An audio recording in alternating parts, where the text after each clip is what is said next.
Labą dieną, mėly Facebook'o draugai. Aš esu Vytautas Abraitis, biomedicinos mokslų daktaras, gydytojas akušeris ginekologas. Mano darbo stažas yra 27 metai ir 4 mėnesiai beveik. Šitą mano pasisakymą išprovokavo vakarykščiai nuotykiai, kada aš pasidžiaugiau kartu su moterim, kad pagaliau patvirtinta tvarka Cezario pjūvio pagal moters noro indikaciją. Ir gavau labai daug žinučių asmeniniais kanalais, grupiniais, viešais, kritikuojančiais ir moralizuojančiais. Ką aš norėjau pasakyti, truputėlį atsiprašau, būsiu šiek tiek aštresnis. Na, šiaip jau pripratot prie manęs tokio švelnaus kaip meškiukas, bet aš truputėlį galiu pabūti ir aštresnis. Tad, mėly kolegos, tie, kurie mane provokuojate ir kritikuojate, pasižiūrėkite į veidrodį, zuikučiai, ar jūs tyros sąžinės, ar jūs niekada nieko nedarėte. Juokingiausia, kad mane kritikuoja tie, kurie taip su džiaugsmu operuodavo dėl tam tikrų jau labai nesunkiai suvokiamų motyvų. Pasižiūrėkite į veidrodį. Dar kitas dalykas. Aš anaiptol nesu agresyviausias operuotojas Lietuvoje. Yra žmonių, kurie apskritai gimdymą prižiūri tik tokiu atveju, jeigu bus Cezario pjūvis. Kitu atveju jie net neidavo niekada gyvenime. Bet mane išprovokavo neteisybės jausmas, kada iniciatyvinės moterų grupės pradininkės kreipėsi į mane pagalbos, parodė, kaip joms atsako Lietuvos akušerių ginekologų draugijos tam tikri asmenys į jų prašymą įteisinti Cezario pjūvį. Todėl atsiprašau, atmesiu skambutį, išdykėliai čia man skambina ir atsakymas buvo tiesiog nemandagus ir pasišaipantis iš tų moterų. Tada manyje tai pažadino, šiokį tokį Robin Hoodą ir aš tvirtai apsisprendžiau tom merginom padėti. Mes tikrai, viešinimo kampaniją padarėm gerą, prie mūsų prisidėjo advokatas, kuris labai davė didelį postumį ir ta tvarka pagaliau tapo paviešinta. Išdykėliai, tie, kurie atsakinėjot moterims pirmuosius 2 laiškus, ar jūs suprantat, kad jūs nesąžiningai atsakėt? Jūs puikiai žinot, į ką aš kreipiuosi. Ar jūsų sąžinė švari, ten moralizuojant, kad tai yra geriausia?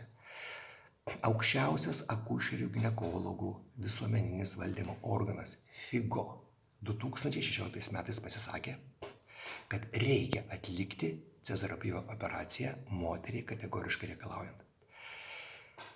Jeigu, zuikuti, žinai, ką aš kreipiuosi, aš nebūčiau paprašęs merginų, kad jos ištrintų Facebook'e komentarus, kurie pasipylė po šito tavo laiško, o joj mintum kelius STI. Tu, blemba, STT. Taip, aš biškai susipainiau. Tai va, turėtum dėl to pabučiuoti mano naujai kroksą. Ojei, išsikrūdinau. Tai va, žodžiu, tęsiant temą. Tos merginos, kurios užsipuolė mano grupės moteris, tai tampa įprastų reiškinių. Kažkodėl mano grupės merginos, jos nieko nemoralizuoja, kaip joms gimdyti ir ką daryti. Jos nesišaipo, kad ką jūs ten tundros gimdydamos sienas apkakojat, vietoj to, kad pasidaryti elegantišką Cezario pjūvį. Niekada. O jas užpuola visas žinias, niekada gyvenime nebuvo medicinai, nei vieno vaiko nepagimdė ir ten iš kažkokių nuogirdų kažkokius pezalus pasiskaitė. Tai va, pult galite tik tada, kai nusimanote daugiau už visus. Ir pasilikite savo nuomonę savo, gerbiamos zuikutės, kur šnekat apie vaginalinės floros būtinybę vaiko vystymėsi. Yra atvejų, kur tiesiog sunkiai suvokiamo dramatiškumo, dėl ko žmogus pasirenka Cezario pjūvį. Ir jūs to žmogaus batuose niekada nebuvę ir jūs negalite jo smerkti ir už jį spręsti. Kada va tiek nudirbsite, kiek aš, arba patirsite tą, kaip patyrė tos moteris, va tada aiškinkite. Daug žmonių tik tai dėl to, kad Cezario pjūvį gali pasirinkti, jie gimdys tik dėl to.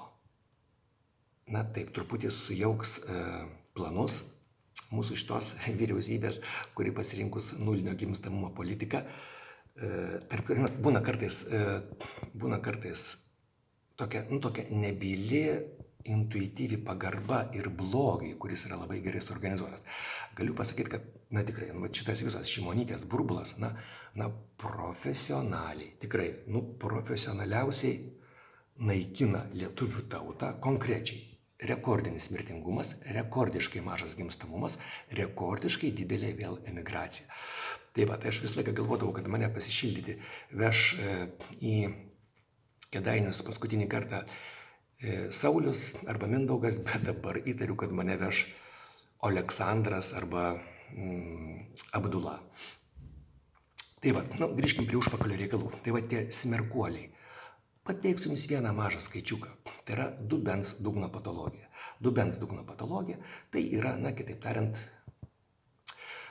ten tarp dubcės ir tam tikros vietos patologija, jinai apima makšties ir gimdos slinkimą ir kritimą bei šlapimo nelaikymą. Daugybė informacijos, daugybė palyginimų natūralaus gimdymo ir cezario pjūvių ir vidutiniškai, taip jau labai vidutiniškai, ten daug metaanalizių yra pilna tos literatūros, apie 10% patologijos yra po cezario pjūvio, 20% po natūralaus gimdymo. 10 ir 20. Lietuvoje yra apie 30 buvo iki naikintuvų vyriausybės, dabar jau po naikintuvų vyriausybės tikrai bus nedaugiau 20 000 gimdymų. Paskaičiuokite, 10% skirtumo, kiek žmonių.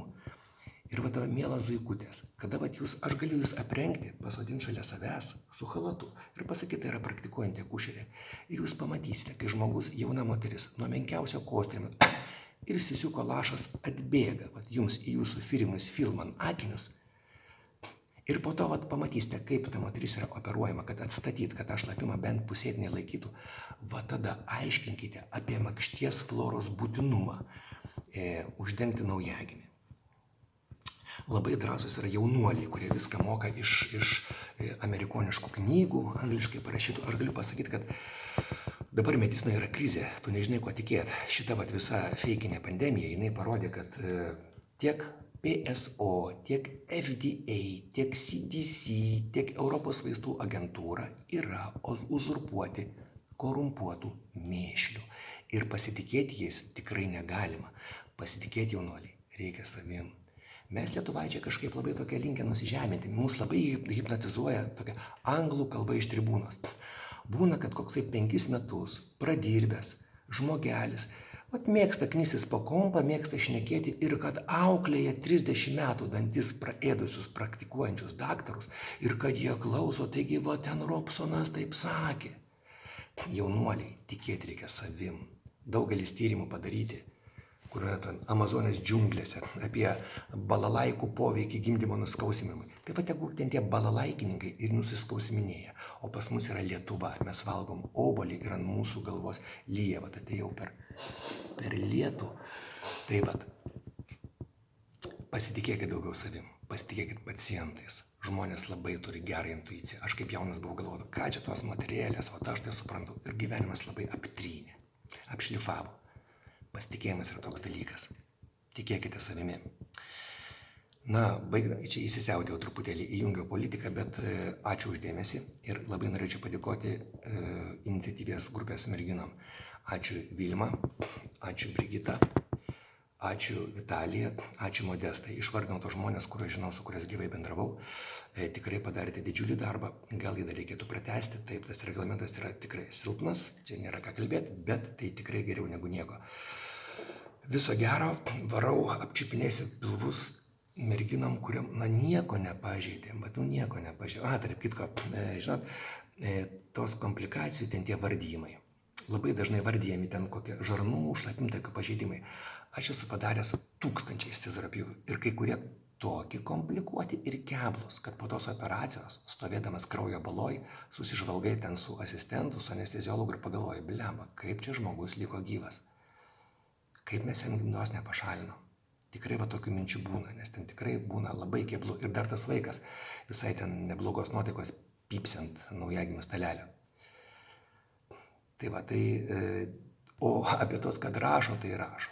O apie dubens dugną ar rašo kas nors. Tai yra labai manipuliatyviai pateikima informacija, kaip ir su tuo nelaimingu virusu. Žodžiu, nepainioju. Dar kartą ačiū už viską, tikrai labai džiaugiuosi, kad Lietuvą priartino prie truputėlį humaniškesnių standartų.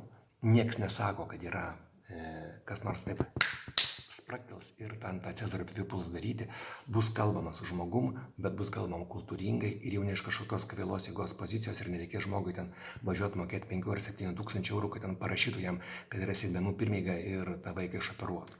Tai va, sėkmės iki susitikimo eteryje.